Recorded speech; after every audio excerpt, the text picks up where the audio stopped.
Hello everyone, so for my next video I thought I'd talk about skin and just going green in general. Can't really talk about skincare without understanding what skin is all about. So I'm not a dermatologist or any sort of healthcare professional.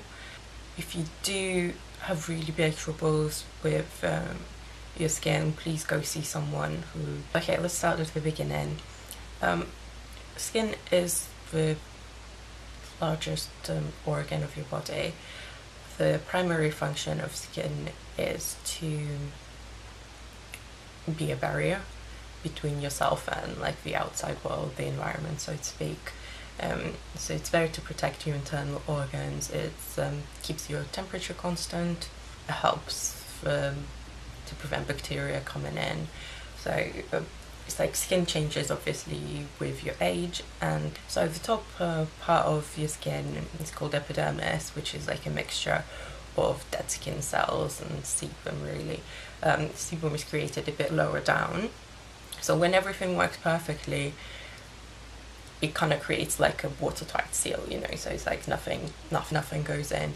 Like you can think about it, if you have a very fine sieve and you go over with like a bit of oil over it, making sure like that every little like kind of little tiny hole of the sieve is covered, and then you try to put water in it, it will actually prevent water from coming out of the sieve because the water and oil don't mix.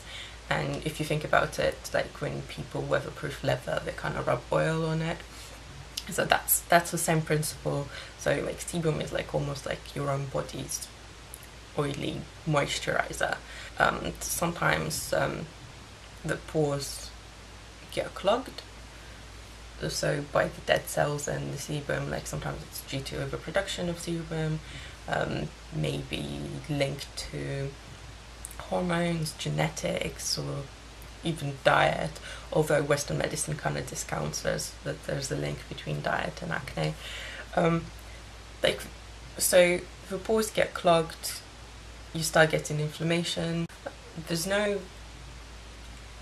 known cause of acne. It's just like this is what happens, but there's no exact why. Like there's linkages, like there is a correlation with genetics and hormones, because it starts obviously during puberty. You have really severe acne, that's when you need to see someone about it, because I don't think it's something that anyone should be battling alone. However, if you have like a couple of spots, that's probably your body finding the balance from when you're a teenager even into adulthood, because like our hormone levels do fluctuate, especially for ladies. Like within the month, like your hormones could be like at a different place. So there's absolutely nothing wrong with getting spots. Majority of people do get them. Topical skincare can help, however some skincare and cosmetics can actually create the problem, because obviously you could use something that's wrong for your skin and it would clog your pores and create a problem that you wouldn't have had in the first place. Wanted to talk about like a little bit about how skin works, obviously in very simplified terms, is because I have a real issue with the idea of skin purging. A lot of times when I was going green, I would hear people, oh, it's like, yeah, I would initially start getting breakouts from coconut or jojoba, but like after a few weeks it would go away and I would have the best skin ever because my skin was purging toxins.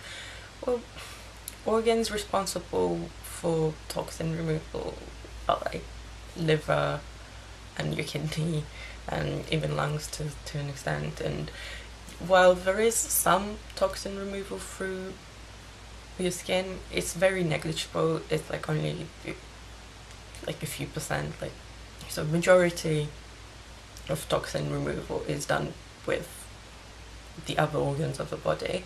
So your skin really should not be purging toxins, and that's like the only reason why I would see why the skin would be purging more toxin is if your other organs are so overloaded that they're not coping quite well.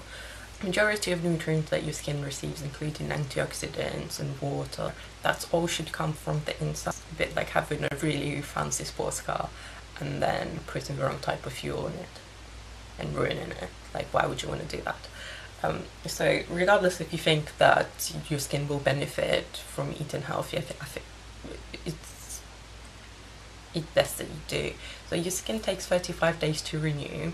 So when you start using a new product, sometimes you could get like a reaction that could cause spots, and if it's a little, like 1 or 2, you can carry on with it, assume that it's purging or whatever. Like, I think it's a reaction of some sort, like your skin is getting used to it. After 35 days, your renewed cells come into play, and you would have already gotten, you could possibly get used to a product. It's fine, you like carry on. Sometimes your reaction keeps just getting worse and worse and worse, and that doesn't mean that your skin is purging. You are reacting. It could be any number of reasons, like it could be not necessarily even the product itself, it could be the combination of the product and your other skincare, like how they interact within each other. But my general outlook and my personal experience is that when you do start switching to green skincare, you shouldn't be having to deal with purging, full stop. Because even if you never had a sensitivity when you were using all the normal conventional products, with natural products, a lot of the times they don't have a lot of fillers, especially if you're using things like oils or water-free creams and balms and things like that. They're quite highly concentrated. Anything that goes wrong with the skin, that means there's some sort of imbalance, either with created from the outside by the products that you're using, or something in your body. I don't feel that it's a personal failing to have spots. It's just something that kind of can be out of our personal control. Like, there's not everything that happens to us can be controlled by us. There's plenty of people that I know of that are sensitive to coconut, and even some people that are sensitive to argan. Like, when you change your whole routine, it's very important to do it one thing at a time. And once you found something that works, like I would normally start with a cleanser because I find that it's the easiest thing to find that works. So I wanted to talk about a couple of it doesn't necessarily mean that it works for you, but it might give you like some ideas and a starting point. The first one is Hydra Calm Cleansing Milk from Ren. This is a creme cleanser, but you don't need to use a washcloth with it. It's completely water soluble. It smells very mild, maybe slightly rosy scent, like a little bit floral, and I can't put my finger on it. I don't normally use it during summer because I find that creme cleansers just don't agree with my skin during summer. Switch to a facial soap. Just be careful not to dry out your skin, whatever skin type you have. Oily, like even if you have active spots, over drying the skin, it's very, very bad. You just get to know your skin, you'll know how it reacts to things. But I would normally use a little bit of oil to like massage my makeup off, and then wash it off with the soap.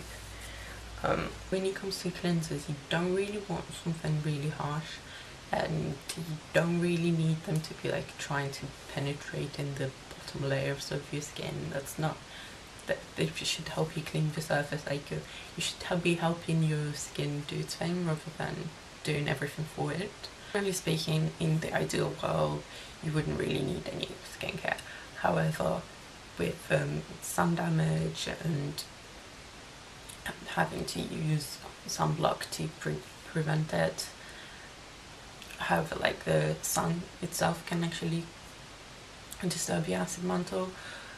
Once you bring in SPF and makeup and things like that, you really do need skincare. But the products that you are using are not interfering with the skin's normal functions. To talk about is the contact sponge. this is what it looks like when it's completely dry. This particular one has not been used in forever.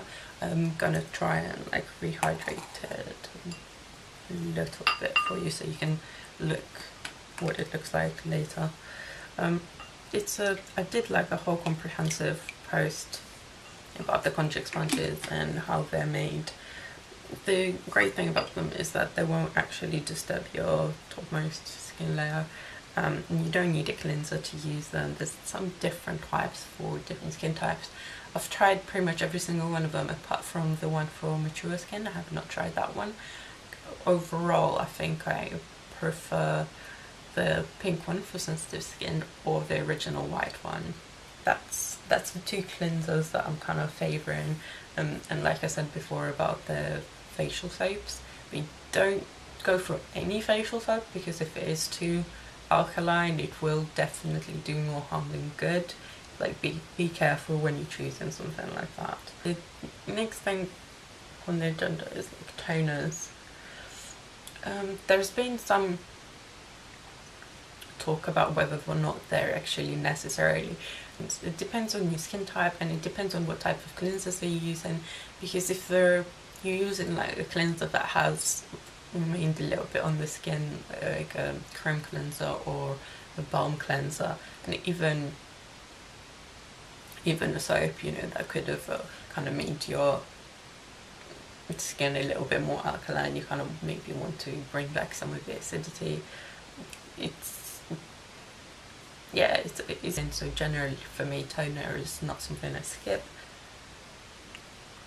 SW Basics toner, as you can see, it's well used. I've gone through like loads of these. A mixture of water, organic, raw apple cider vinegar with hazel, and 2 essential oils of clary sage and sandalwood. It works really well for my skin.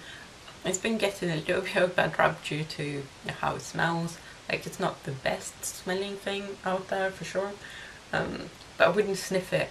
I wouldn't sniff the bottle and judge it, the smell on that.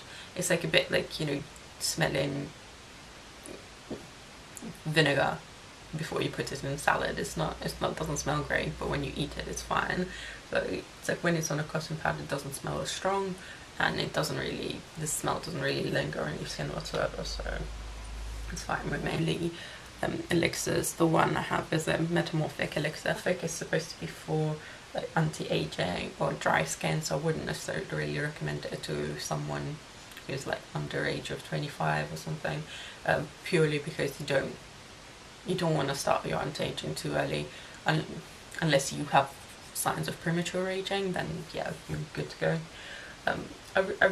This was the first one that I've tried from them, and I think my overall favourite is Cocoon, because it's just really calming and soothing, but it depends on time of the year which one I would use more, I guess.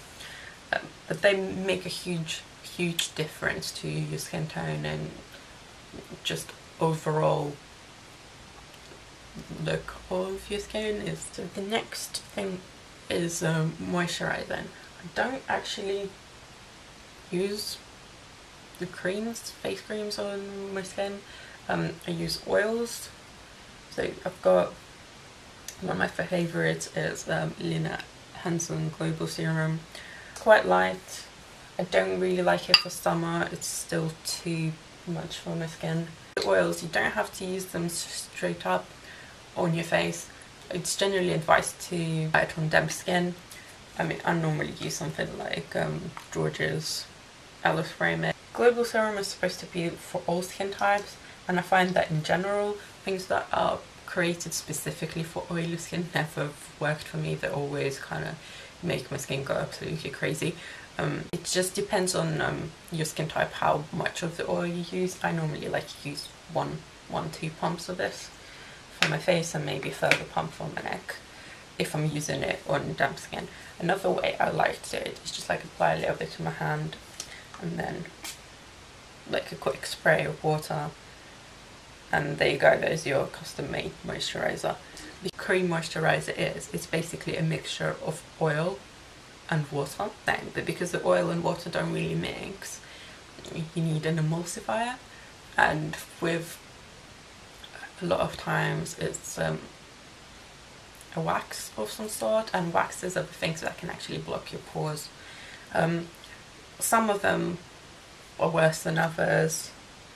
Generally I find that my skin works better with mixtures like this, or sometimes I can mix it with like an aloe vera gel. So just the same principle, like a drop of oil, a drop of aloe vera gel, and then just put it on my face. Evenings I try to skip moisturizing as much as possible, so I would normally use oil maybe 2-3 times a week, maybe a little bit more often in the winter. The moisturizer that I do have, it's like a waterless moisturizer that I really enjoy, is Gaia Creams, the Argan and Seabuckthorn. Like, I'm trying to finish that because it's like got the expiration date, so I've been using it on my body. It is a face and body one. It's like it's more like a butter. It's very melty in texture. It's absolutely wonderful. It doesn't have any waxes in it because it's a waterless mixture, and it's like all the ingredients are raw. Generally for daytime I try to go for something that has a lot of antioxidants with it in it, like the Gaia cream, for example, to help protect you from the sun. I don't use SPF every single day because I don't spend a lot of like, I don't always spend a lot of time outside, but if I do, it's the Vita Solar Protective Moisturizer. It's really good on. I use it pretty much constantly throughout spring and summer. And okay, just before we go, I wanted to show you the partially rehydrated sponge. So you kind of squeeze it a little bit to get rid of excess water. I mean, it was really dry, so this is not it fully rehydrated, but you get the gist. You kind of soak it in water. Yeah, masks, I think that's one of the best things to kind of help your skin along. And what I prefer is the white clay. It's for sensitive skin. The one I have is from MV Organic Skincare. This is quite expensive, but you could find something a bit cheaper. And I really like to mix it with a bit of carrot juice. If you have a juicer, you only need like about a teaspoon, if that. You know, just to mix it into a paste. It works really well for my skin. And otherwise you can mix it with green tea or any herbal tea. It works really good. Do hope you enjoyed the video and that you will join me next time. And have a great day.